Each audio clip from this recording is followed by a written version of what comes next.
El diario El Comercio ha publicado un editorial que me animaría a calificar de curioso.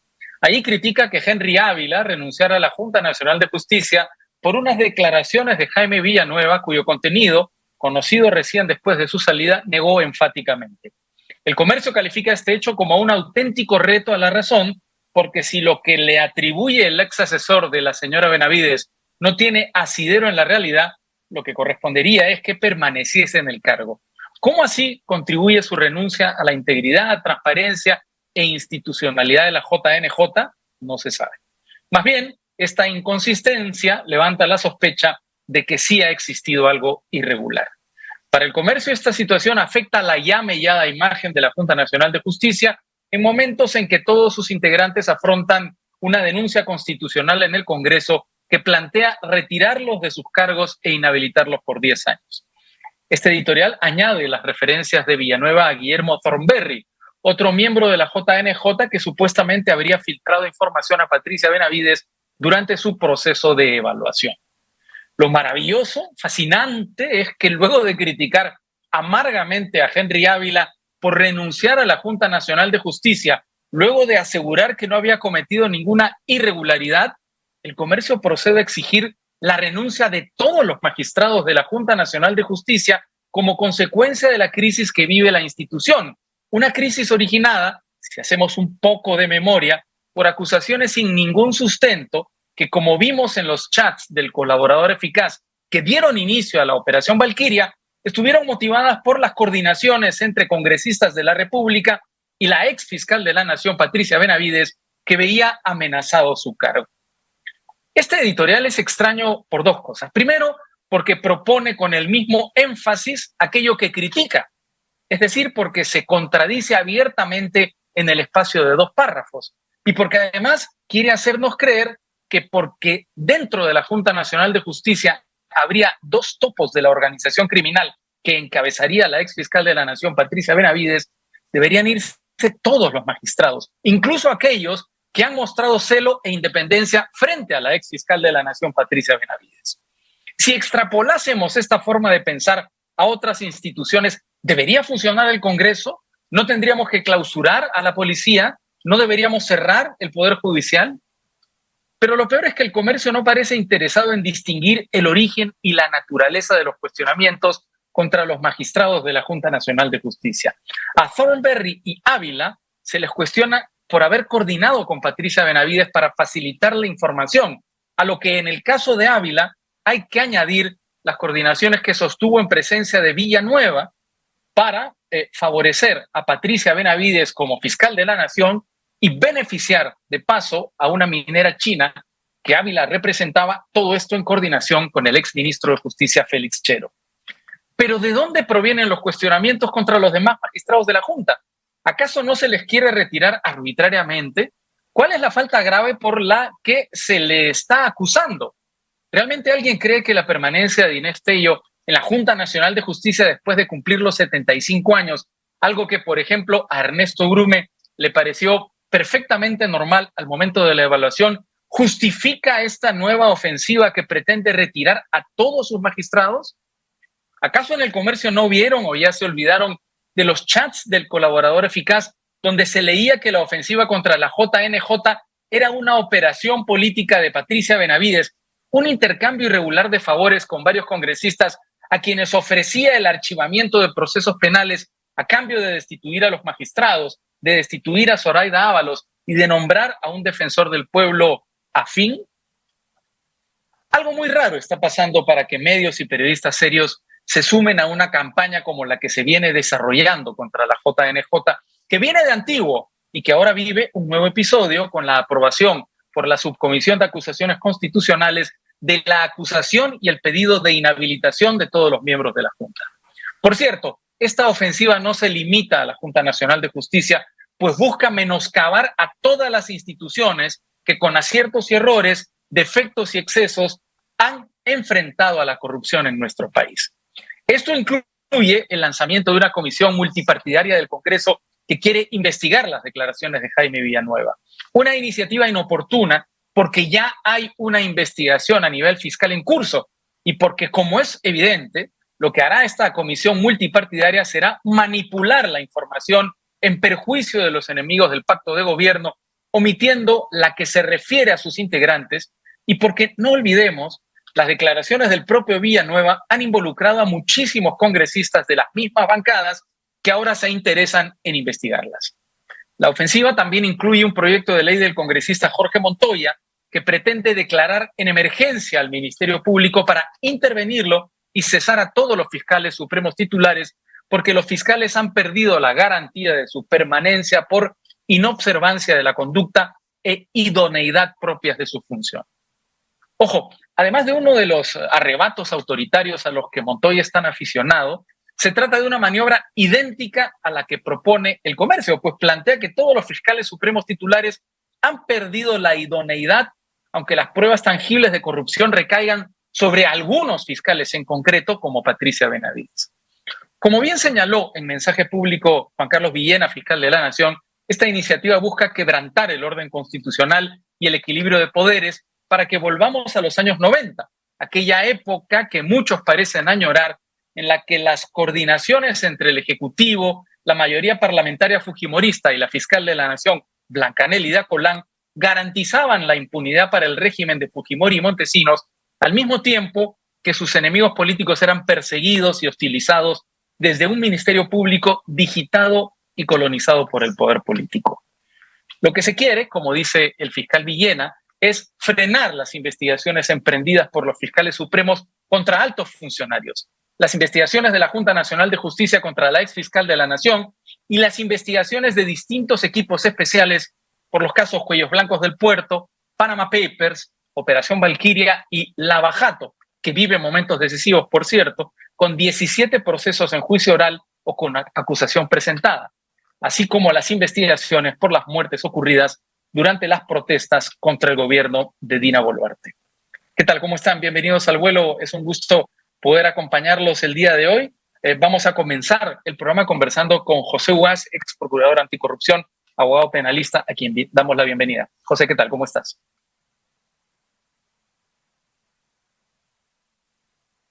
Vamos primero con las declaraciones del fiscal Juan Carlos Villena sobre esta situación enojosa que está enfrentando la Fiscalía, por ejemplo, con el proyecto de ley lanzado por el congresista Jorge Montoya. Buenas noches, ciudadanos de toda la República en general y fiscales de todas las instancias, profesionales y personal administrativo del Ministerio Público.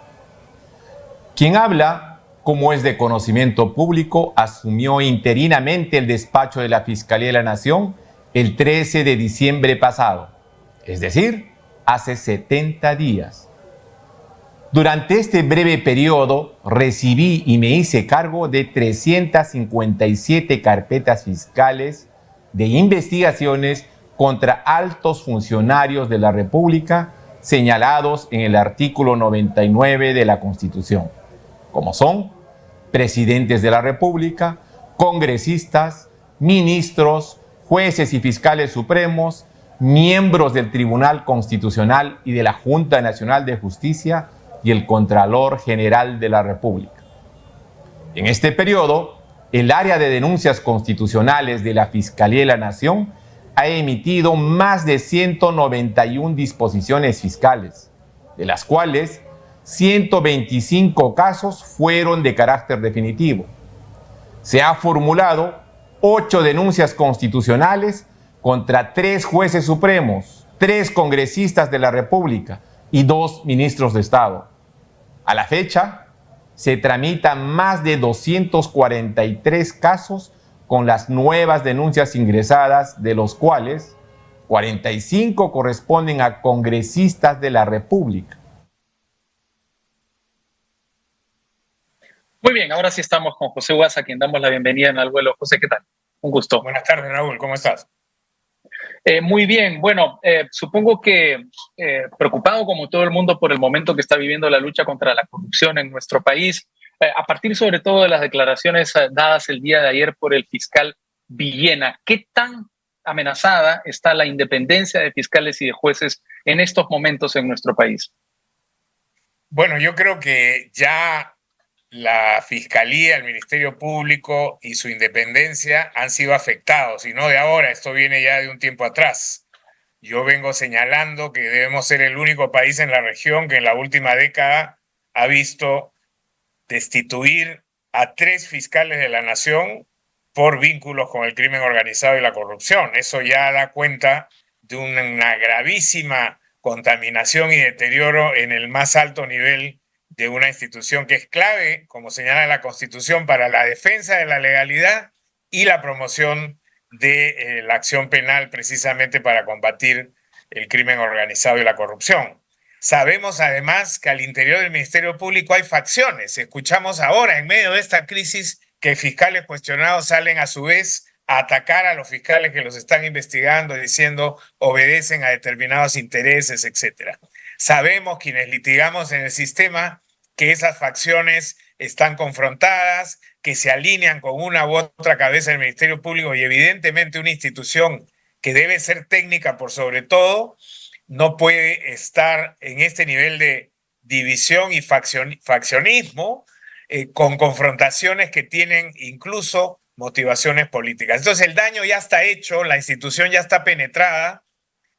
Sin embargo, yo coincido con el fiscal de la Nación en funciones que el proyecto de ley, o los 2 proyectos de ley que se han presentado, aunque el de Renovación Popular no lo he revisado, pero el otro sí, son absolutamente insuficientes, inadecuados para el problema que se tiene al frente. Yo creo que esto requiere una convocatoria de todas las fuerzas del país. No me refiero solo a las fuerzas políticas, sino a las fuerzas del Perú organizado, digamos, porque la justicia es un tema que nos concierne a todos. Yo vengo señalando que una crisis extraordinaria como la que estamos viviendo requiere soluciones extraordinarias. Esto es decir, que se vayan todos los vocales supremos y que asuman los superiores titulares, que a su vez pertenecen a otras facciones, no va a resolver el problema.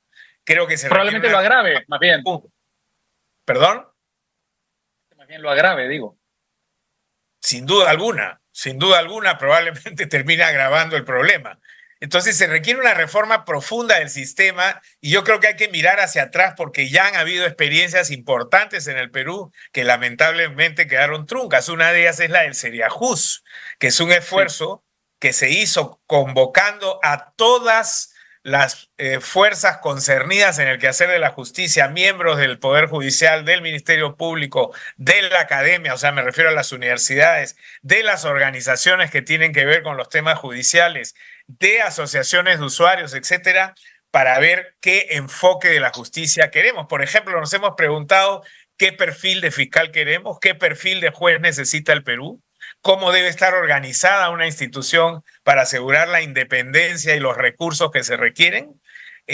Tenemos un sistema muy carente, no solamente de recursos económicos, lo cual impide tener tecnología en una época en la que el crimen organizado tiene toda la tecnología necesaria, sino que además ni siquiera contamos con recurso humano suficiente y adecuadamente preparado. Todo esto tiene que ser visto integralmente y buscar una solución que vaya a las estructuras del sistema y no, una vez más, maquillajes que no resuelven y probablemente agraven, ¿no? Ahora, José, tú iniciaste uno de los procesos contra la corrupción más relevantes en la historia de nuestro país. Tú fuiste el primer procurador en el caso de Montesinos, posteriormente Fujimori y Montesinos. Conoces perfectamente cómo funciona el poder político vinculado con la corrupción, con la gran corrupción, como la llamaste luego cuando fuiste presidente de Transparencia Internacional, donde seguiste desarrollando tu labor de lucha contra la corrupción y donde seguiste analizando, digamos, este fenómeno global tan complejo de la gran corrupción. Ahora, hay un elemento que me parece falta ahora en este escenario tan complejo con varios frentes abiertos de lucha contra la corrupción, que sí estaba presente en ese año 2000 en el que comienzan las investigaciones a Fujimori, que es la presencia de una oposición en el Congreso, es decir, un canal político que permita de alguna manera que, digamos, los intereses de la población, las necesidades de la población encuentren eco. Ahora lo que vemos es un Congreso colonizado justamente por esa gran corrupción que, es mi impresión, está haciendo todo lo posible por frenar cualquier tipo de avance. sea penetrando la Junta Nacional de Justicia, la Fiscalía de la Nación o, digamos, cualquier institución que suponga una amenaza. Es absolutamente cierto. Yo creo que hay un deterioro de la clase política y por lo tanto del escenario en el que se mueven este tipo de problemáticas, pero si no somos conscientes de que estamos tocando fondo o ya estamos en el fondo y que por lo tanto requerimos un mínimo consenso nacional y de poner estas acciones de grupo, yo creo que es tiempo de invocar a quienes han sido enemigos acérrimos y han polarizado la situación del país, descalificándose unos a otros, denominándose derecha bruta, el otro caviar, comunista, terrorista, etcétera. Eso impide que, como en el pasado se pudo hacer, determinadas personas de prestigio. Yo creo que la única limitación que habría que imponer es que no sean pues personas comprometidas ni con la corrupción ni con el crimen organizado. Pero eso está fuera de la clase política. Lo que quiero decir es que aquellos grupos que se insultaron mutuamente, digamos, anunciando el apocalipsis si ganaba el otro durante la última campaña electoral, ahora están aliados, porque sus intereses, muchos de ellos vinculados con la corrupción, justamente los llevan ahí. Es decir, si ganó, digamos, el señor Castillo, lo lógico es que el fujimorismo fuera oposición. No ha sido así. Ahora hay un pacto de gobierno que agrupa ambos partidos.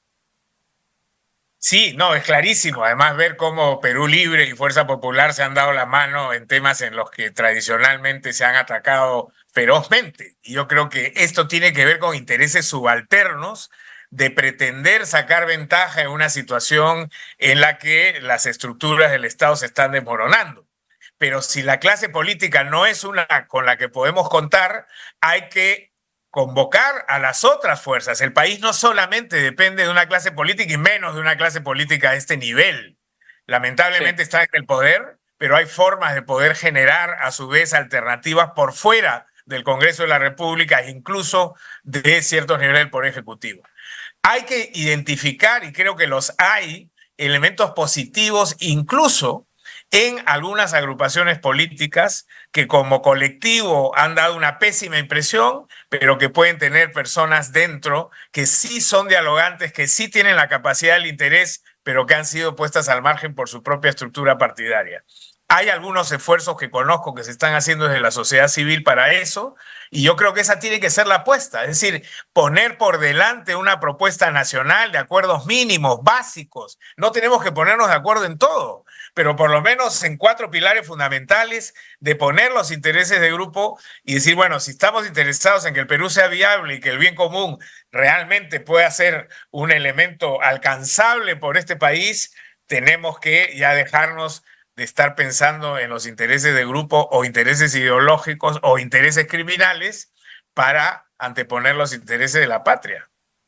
Otro elemento, digamos, que yo creo que vuelve muy compleja la situación actual es la multiplicidad de frentes abiertos, ¿no? Es decir, en el año 2000 había un enemigo claro, que era el gobierno de Fujimori y Montesinos, con sus distintas ramificaciones y con el poder absoluto que había obtenido. Pero ahora estamos hablando de muchos procesos que ocurren simultáneamente: Cuellos Blancos del Puerto, Panama Papers, Operación Valquiria, Lavallato. Y a mí la impresión que me da es que muchas personas que apoyaron la lucha contra la corrupción sienten que es tan grande, tan complejo lo que está viviendo este momento nuestro país, que si se sigue avanzando se podría llegar a perjudicar incluso el país, porque se está paralizando, digamos, parte del aparato estatal, se está atacando a la clase política. Es decir, que de este proceso de esta serie de procesos contra la corrupción está comenzando a generarse un perjuicio al Perú, paradójicamente. Al Perú y a los ciudadanos. La situación que estamos viviendo hoy día, mira, yo cada vez tiendo menos a prender la televisión y mirar noticieros, ¿no? Porque la primera media hora, por lo menos, son asesinatos con imágenes horrorosas y una caja de resonancia que nos hace sentir que los ciudadanos estamos perdiendo el espacio para poder vivir con un mínimo de tranquilidad. Por lo tanto, efectivamente, no solamente está en riesgo el Estado, sino ya la convivencia de las personas en colectivos mínimamente pacíficos donde se pueda establecer alguna agenda común.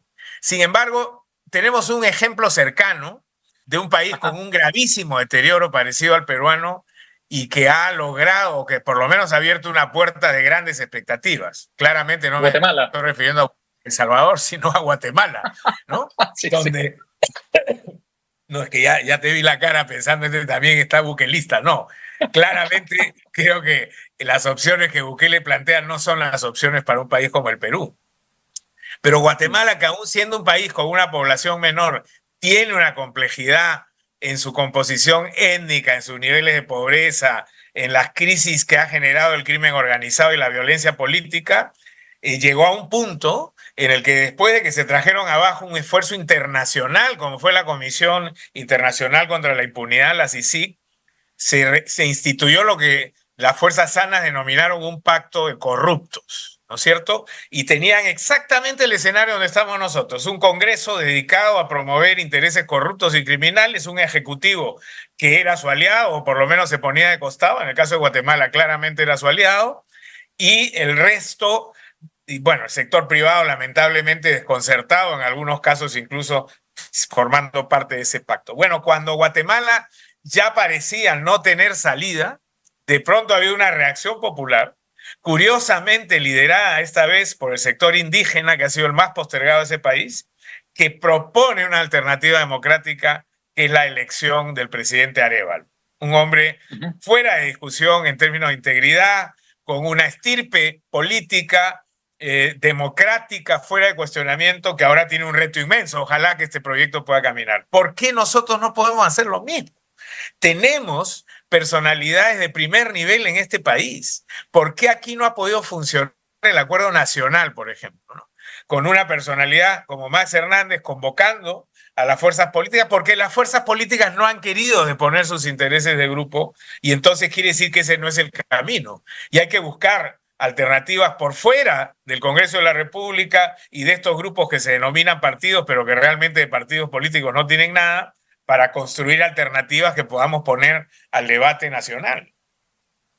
Ahora, tomando en cuenta ese ejemplo, el ejemplo guatemalteco, ¿qué prioridades deberíamos plantear ahora en la agenda nacional en el momento tan complejo que vivimos? Por ejemplo, con la llegada del caso Lavallato a su momento decisivo, a su momento clave. Estos 2 años que vienen en el caso Lavallato serán decisivos, pero como el caso Lavallato, digamos, tantos procesos abiertos al mismo tiempo, ¿qué es lo que debería ocurrir en nuestro país para encauzarse democráticamente?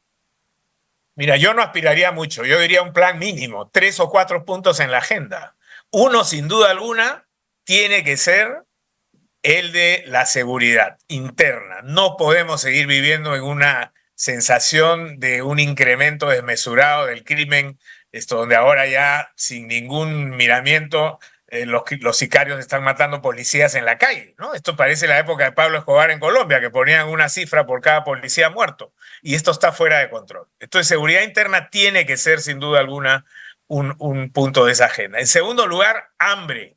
Este país, como consecuencia de la crisis económica que estamos viviendo, está en una situación muy grave que se refleja en la desesperación de los dirigentes de las ollas comunes y en el problema de la anemia infantil. Entonces, ¿qué peruano se puede oponer a que hagamos un plan básico para poder satisfacer las necesidades de alimentación y salud de la población más vulnerable de este país? Y en tercer lugar, creo que la reforma de la justicia es un elemento importante, porque de ahí podemos partir a lo que es la lucha contra la corrupción y la lucha contra el crimen organizado, que si lo empaquetamos en el proceso de la reforma de la justicia, no a la impunidad, debería darnos un país mínimamente viable. Yo creo que quien se oponga a un plan con esas 3 pilares o 4 pilares, claramente estaría evidenciando que no le interesa el país y que no debe ser tenido en cuenta para nada que tenga que ver con la cosa pública en el Perú.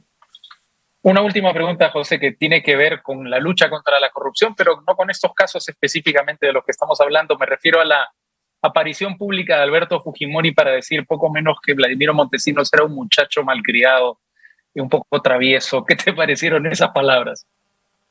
Bueno, yo creo que ya en su condición personal, la edad avanzada, lo que ha pasado, esta declaración suya lo único que hace es confirmar lo que ya se sabía, ¿no es cierto? Que él no fue una persona traicionada, no fue un engañado, él fue una persona que actuó en concierto con Montesinos para hacer lo que se hizo. De repente no recibió todo lo que Montesinos se llevó, pero no hay que olvidar que cuando Montesinos desde la clandestinidad sale a la radio y le dice: señor Fujimori, no se esconda detrás de las faldas de las geishas. Usted sabía todo lo que hicimos y lo hicimos de acuerdo. Y ahí están las fotos y los videos para verlos vestidos igual, tratando de justificar los casos más graves, como el del tráfico de armas que terminaron en Colombia, de la que fue parte lamentablemente ese régimen. Entonces, creo que ya Fujimori, simplemente habiendo sido condenado, mal indultado, creo yo, está en una posición en la que puede decir lo que piensa, incluso al riesgo, como ha ocurrido, que su propio partido tome distancia de él, ¿no? Pero decir que Montesinos actuó por error, que se dejó llevar por la codicia, es minimizar una acción criminal que fue organizada y concertada entre los líderes de ese momento, que eran Fujimori, Montesinos y Hermosa Ríos. De acuerdo, José Ugaz, ex procurador anticorrupción, abogado penalista, como siempre es un gusto conversar contigo. Un fuerte abrazo. Igualmente, un fuerte abrazo también. Buen fin de semana. Un buen fin de semana. Vamos a hacer una pausa, regresamos con más en Al Vuelo.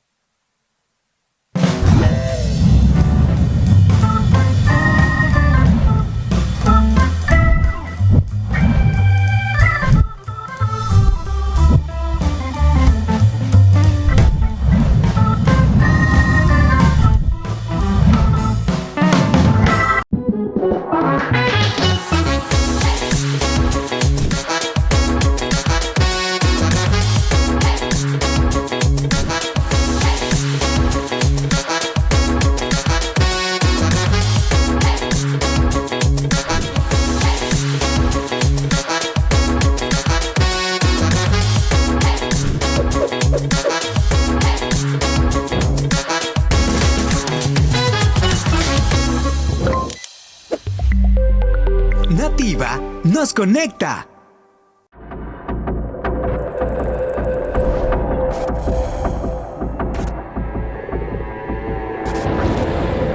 Todo el misterio que solo nosotros podemos responder.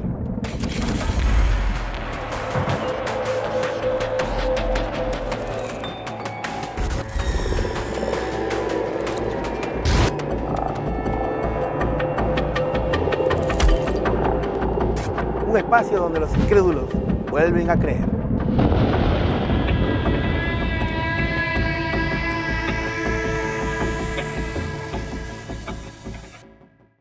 ¿Tu fibra viene solo con fibra? Porque la nueva fibra Movistar viene con todo. Fútbol, información, batallas y risas a un gran precio. Pídela con TV y aprovecha el bono de 1000 megas por 6 meses. Movistar, con todo.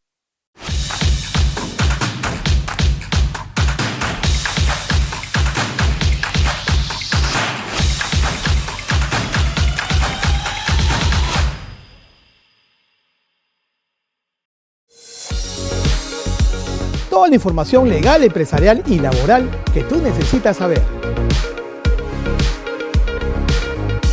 Expreso Hoy, un espacio que te ayudará a afrontar tus desafíos y alcanzar el éxito. Soy Julio Palomino y te espero todos los martes a las 5 de la tarde por Nativa.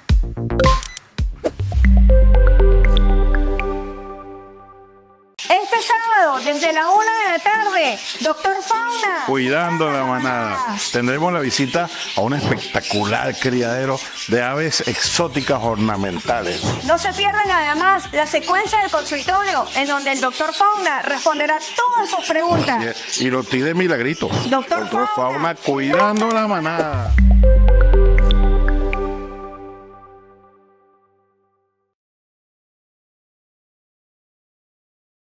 ¿Te gusta el cine, la música y todo lo que es tendencia? Este es tu programa. Ahora tus noches son top gracias a Stephanie Cedrón y a todo su equipo. Es top. Todo el entretenimiento que buscas cada noche está aquí. Entrevistas exclusivas y la agenda de espectáculos, además de estrenos que no te quieres perder. Es top. De lunes a viernes a las 8 de la noche. Divertirnos nos conecta.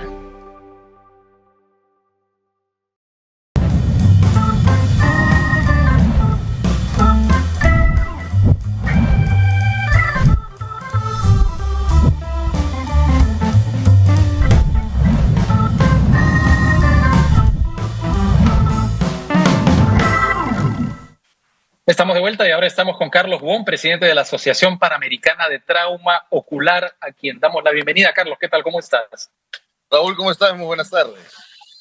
Un gusto poder conversar contigo porque, por supuesto, la ola de calor, el sol brillante, deslumbrante en nuestro país, tiene consecuencias a distintos niveles. No solamente puede producirse un golpe de calor, no solo puede producirse cáncer de piel, afecciones cutáneas, sino que también nuestros ojos, nuestra visión puede verse, involucrada, ¿no? Comprometida.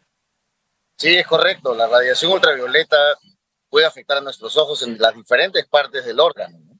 Desde la parte más superficial, que es la conjuntiva, la córnea, a aumentar la presencia de cataratas o incluso afectar a la mácula, que es el centro de la retina.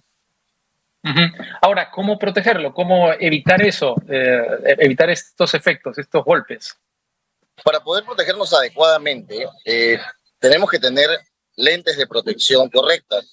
Los lentes normalmente los lentes de medida tienen cierta protección a las rayos ultravioletas, que son la protección UV400. 400 porque filtra esa longitud de onda de la radiación ultravioleta. Entonces, nosotros cuando tenemos ese filtro, podemos exponernos a la luz sin problemas. ¿Cuál es el tema? Que el filtro no se ve. Nosotros no podemos verlo a simple vista si un lente, un anteojo oscuro, tiene o no esa protección. Pues debemos llevarlo a ciertas máquinas especiales que están en las clínicas o las ópticas que pueden identificar si realmente el lente tiene la protección necesaria. Ajá. Ahora, ¿eso qué quiere decir? Digamos, en términos prácticos, si uno usa unos lentes con ese espectro de protección, puede salir a la calle en un día soleado, digamos, un día de estos que estamos viviendo. Sí, definitivamente hay que tratar de no salir en las horas de radiación punta o proteger más, ya sea con un sombrero de ala ancha o un gorro y ponerse sus lentes oscuros con la protección UV correcta, ¿no? Ahora, están saliendo lentes protectores en gotas igualmente. Ya próximamente en Perú va a haber unas gotas que bloquean la luz ultravioleta y la luz azul y pueden ser como un complemento de tratamiento, de protección, así como lo usamos como un bloqueador en la piel, vamos a tener también esto para protegerte los ojos. Ajá, ahora, a lo que me refiero es a que uno sale en un día soleado y esos lentes te protegen de los reflejos de la luz, digamos, del día, pero no de mirar al sol, digamos, ¿no? Exacto. Definitivamente uno no debe mirar al sol, porque por más que bloquee la radiación, la luz ultravioleta tiene diferentes espectros, desde la tipo A hasta la tipo C, y con esta ruptura de la capa de ozono se filtran más rayos hacia el ojo. Pues, puede ser desde la radiación tipo A, que es la más superficial o la que hace daños más superficiales, hasta la tipo C, que hace más profundos. Ahora, ¿cómo se registran esas lesiones? Es decir, uno sale de su casa, no ha tomado las precauciones, ¿y qué tipo de sensaciones comienza a generar alguna de las lesiones o todas las lesiones que nos has descrito? ¿Cómo hay que, anticiparlas? ¿Cómo hay que identificarlas? Por ejemplo, alguien que ha estado un día de playa, digamos, ha estado todo el tiempo en la arena, no ha usado sus gafas de protección y se despierta con los ojos rojos, como si tuviera una arenilla en los ojos, le lagrimean mucho. Eso es porque hubo una exposición inadecuada y se genera una conjuntivitis de tipo irritativa, ¿no? Y nosotros vemos esto con una exposición aguda, digamos, ¿no? Cuando la exposición es crónica y es poco a poco, van a generarse, lo primero que se ve son unas cosas rojas que empiezan a crecer desde la conjuntiva hacia la córnea, que son los pterigios o las carnosidades. Es como una forma de protección de nuestros ojos para que no entre más radiación. Entonces, como un callo, digamos, ¿no? Como un callo. Entonces, además de eso, el cristalino, que es un lente natural, se empieza a opacar, también como un medio de protección, y eso se llama una catarata.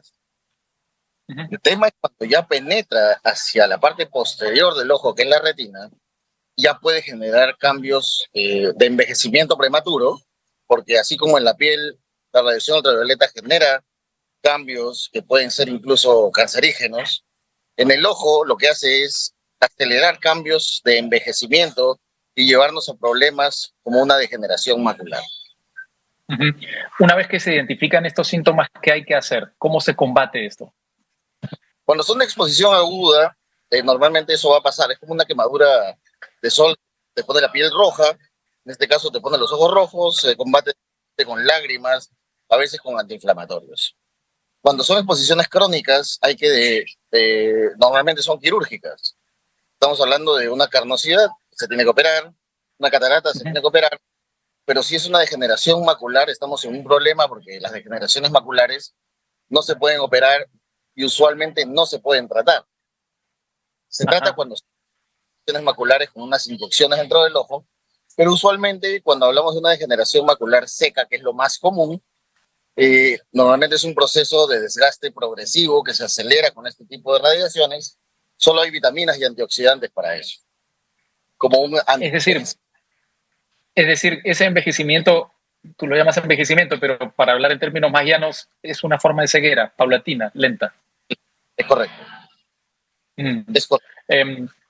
Bueno, ya estamos avisados. No sé si nos puedes repetir, por favor, las advertencias. Solo una pregunta antes de esas advertencias.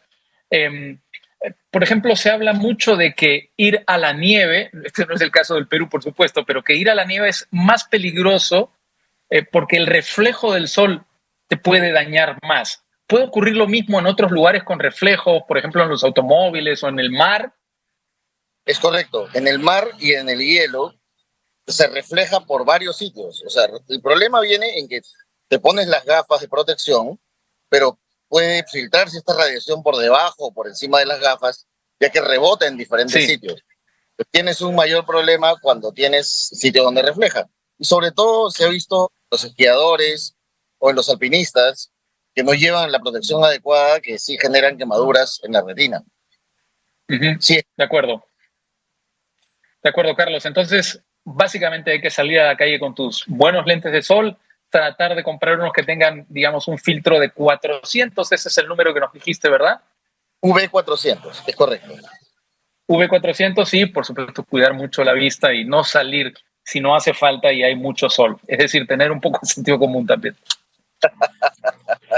Es correcto, las recomendaciones son estas, ¿no? O sea, literalmente salgan protegidos, ponerse tanto en momentos claves o en momentos cumbres de la radiación ultravioleta y hagan su visita periódica al oftalmólogo.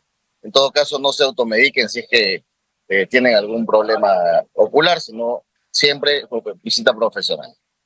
Una pregunta que me acaban de soplar. ¿Hay que tener cuidados distintos dependiendo del color de los ojos o es lo mismo para todos? Los pacientes de ojos claros tienen más problemas porque filtran menos la radiación solar. La melanina, que es el color a la piel, a los ojos, normalmente cuando los ojos son más oscuros, tienden a filtrar mejor la luz, o sea, la bloquean mejor. No son claros es porque tienen menos pigmento y tiende a penetrar más y tienden a tener usualmente más. Ok, de acuerdo. Entonces sí, efectivamente hay que tener más cuidado dependiendo del color de los ojos. Mientras más claros, menos pigmentos y por tanto más riesgo. Carlos Wong, presidente de la Asociación Panamericana de Trauma Ocular, muchísimas gracias por traernos estos consejos y estos conocimientos tan importantes en los momentos que atraviesa nuestro país. Gracias a ti, Raúl, por la invitación. Un fuerte abrazo. Bien, vamos a otros temas. Mientras la policía dice que lo está persiguiendo, la Interpol también dice que lo está persiguiendo, Vladimir Cerrón cuelga videos en TikTok bailando con sus amigos. Vamos a verlo.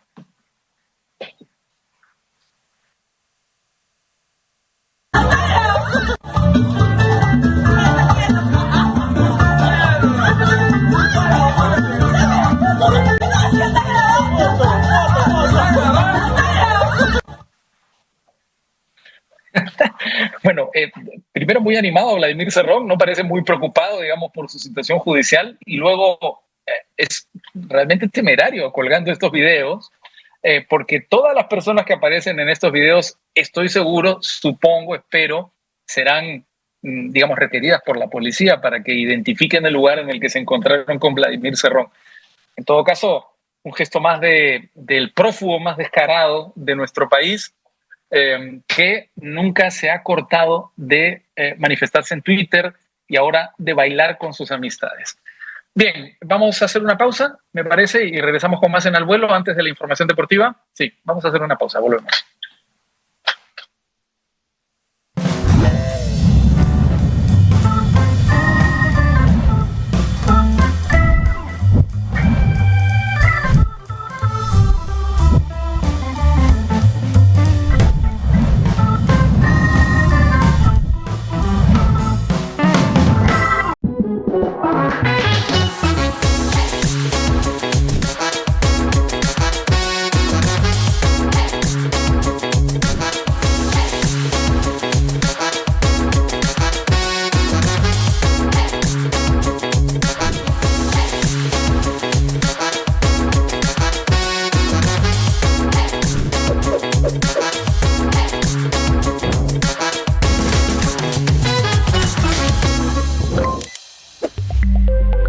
Nativa nos conecta.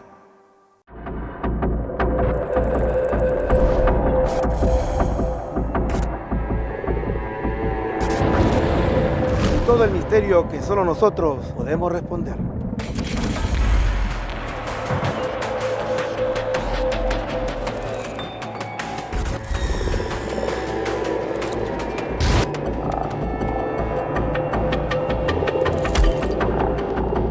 Un espacio donde los incrédulos vuelven a creer.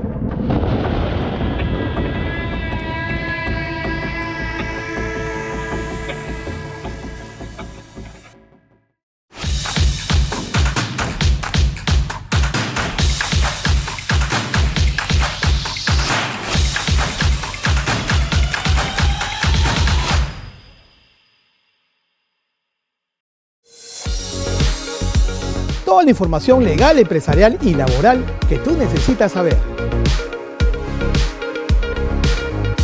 Expreso hoy un espacio que te ayudará a afrontar tus desafíos y alcanzar el éxito. Soy Julio Palomino y te espero todos los martes a las 5 de la tarde por Nativa.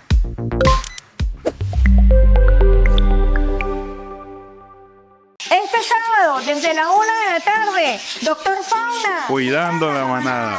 Tendremos la visita a un espectacular criadero de aves exóticas ornamentales. No se pierdan además la secuencia del consultorio, en donde el Doctor Fauna responderá todas sus preguntas. Y lo tire milagrito. Doctor Fauna, cuidando la manada.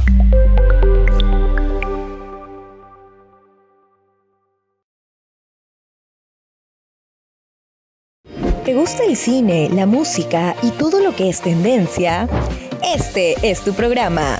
Ahora tus noches son top gracias a Stephanie Cedrón y a todo su equipo. Es top. Todo el entretenimiento que buscas cada noche está aquí. Entrevistas exclusivas y la agenda de espectáculos, además de estrenos que no te quieres perder. Es top. De lunes a viernes a las 8 de la noche. Divertirnos nos conecta.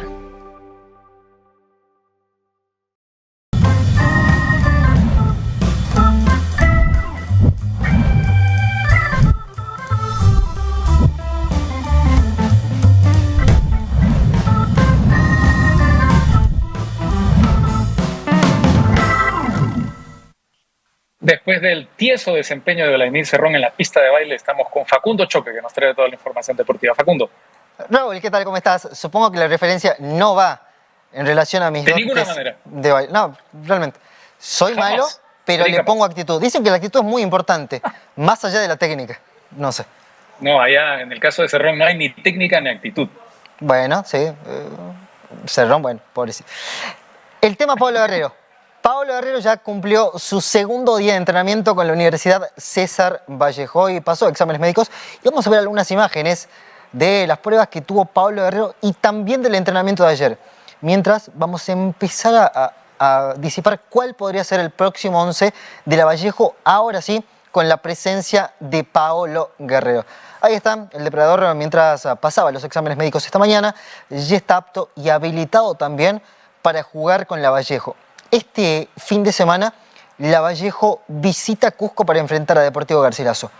Pese a que Guerrero ya esté entrenando con la Vallejo, no va a disputar minutos, no va a sumar en cuanto a ese partido.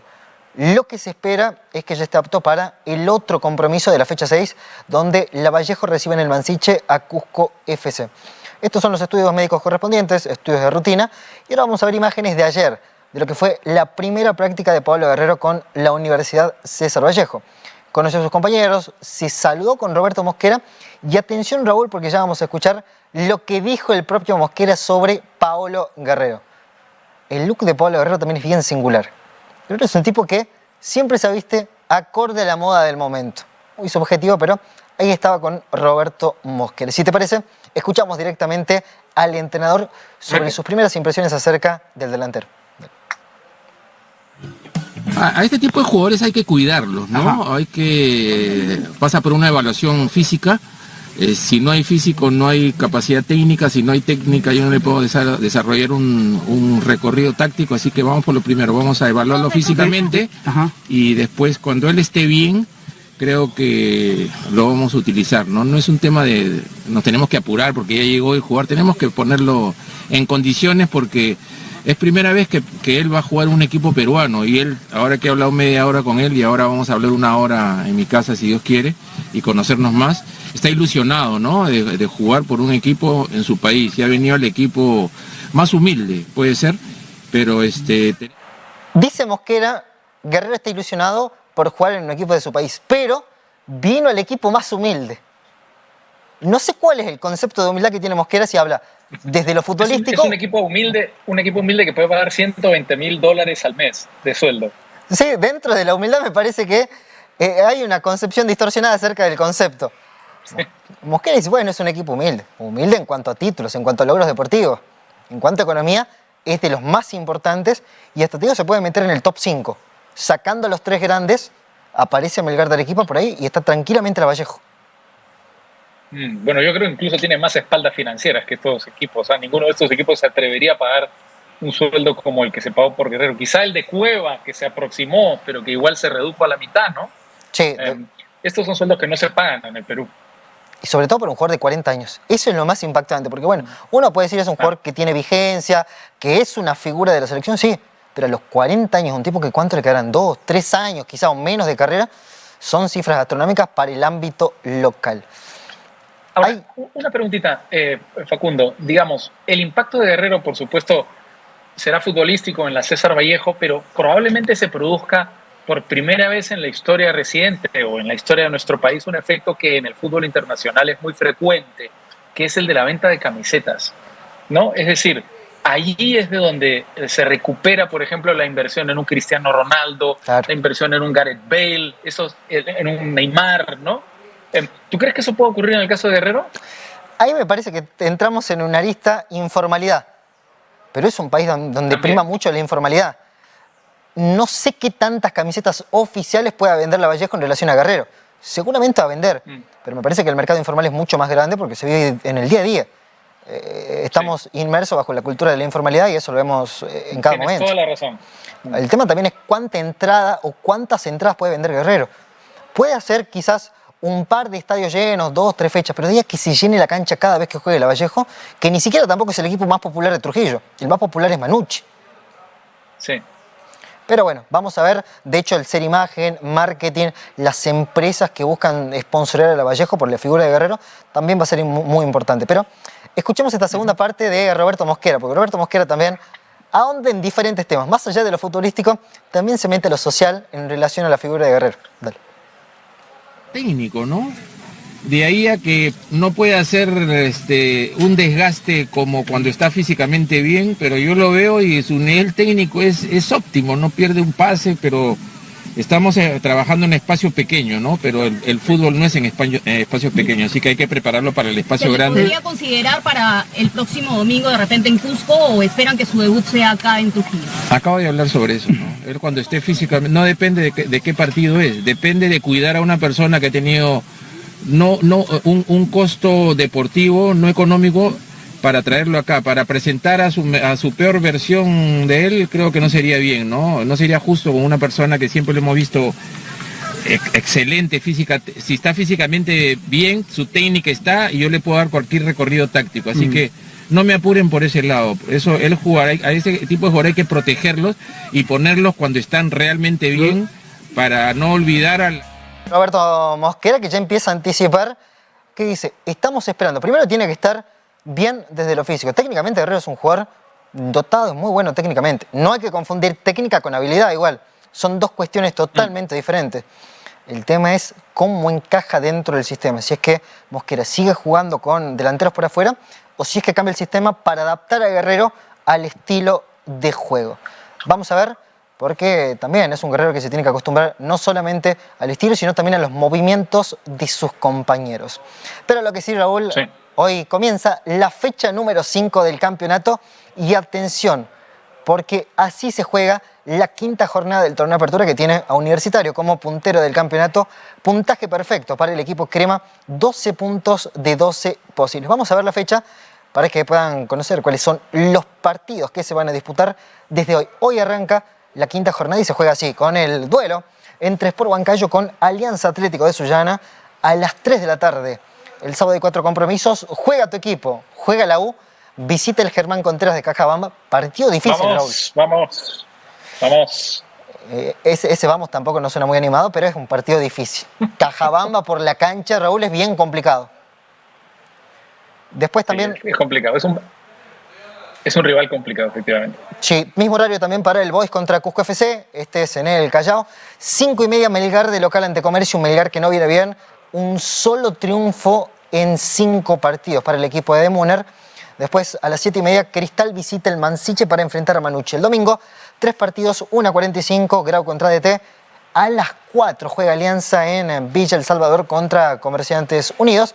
Y a las 7, Deportivo Garcilaso contra Lavallejo. El lunes también vamos con el partido de lunes, si pueden sacar el banner, para que podamos ver cuál va a ser el compromiso, porque los Chancas reciben en Andahuaylas a Cienciano del Cusco. Este partido es a las 3 de la tarde. Pero atención, Raúl, porque había un tema también con la Liga 1. ¿Qué pasaba con la Liga 1? Era que en las bases del campeonato estaba estipulado que el número máximo de jugadores inscritos era de 25. Se aprueba una modificación en las bases en la que va a haber, o no hay límite en este caso, y los clubes pueden contratar la cantidad de jugadores que quieran. Vamos a ver si están las imágenes para que puedan apreciar la resolución. Acá están, precisamente. La otra es la que habla de la Liga 1, donde señala justamente que ya no hay límite para la cantidad de jugadores. Acá lo dice, el número máximo de jugadores inscritos para participar será libre. Eso es importante. Lo otro también, que es algo que se discute mucho, es que para la programación en zonas de altura o de alta temperatura van a estar establecidos bajo los parámetros FIFA y Conmebol, a fin de no afectar la salud y el estado físico. Esto porque muchas veces los partidos se juegan a las 3 de la tarde, en zonas donde el calor es agobiante, y uno dice, ¿cómo pueden jugar partidos en este momento y con este clima? La modificación señala eso, de que van a buscar de que no se juegue ese horario. Supongo que se refieren, o también pueden estar refiriéndose a las pausas de hidratación, ¿no? También. Que hay pausas, pero muchas veces no se cumplen, salvo en contadas excepciones. Y otro punto a destacar es que a partir del 2025, este es un tema muy polémico, muchos discutían, pero a partir del 2025, el número de extranjeros van a ser 6 y 5 en cancha. Eso también da para la discusión. Algunos fundamentalistas dicen que no es posible, que no debería ser, y otros de que está bien. A mí no me parece que haya problema en cuanto al número de extranjeros, porque tiene que primar el talento. Nacional extranjero tiene que primar el talento. Pero Raúl, hay un tema también con la Liga Femenina, y es este. A continuación le vamos a mostrar el comunicado, porque la Liga Femenina comienza ahora, el 15 de marzo. En pocos días nada más ya está comenzando la Liga Femenina. ¿Qué pasa con la Liga Femenina? 12 clubes de los 14 que participan han firmado un comunicado rechazando las medidas y las disposiciones de la Federación Peruana de Fútbol. ¿Por qué?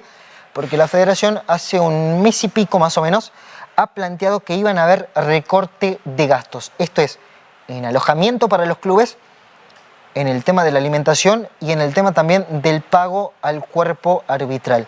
De esta manera son 12 los clubes que rechazan tajantemente estas medidas y esperan que haya también un cambio en cuanto a estas medidas o a estas disposiciones, porque se le hace imposible a los clubes de la Liga Femenina poder pagar lo que indican las bases del campeonato. Vamos a ver, porque este es un tema que tiene para bastante tiempo, al igual que la Liga 2. La Liga 2 también está con estas modificaciones.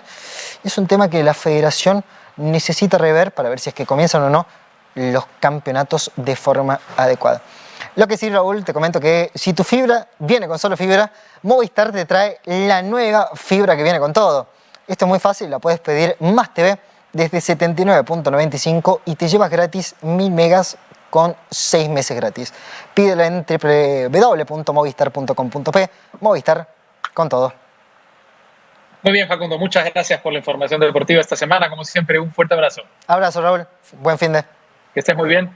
Igualmente, muchas gracias a ustedes. Tengan un buen fin de semana. Nos reencontramos el lunes a la 1 en Al Vuelo. Permiso.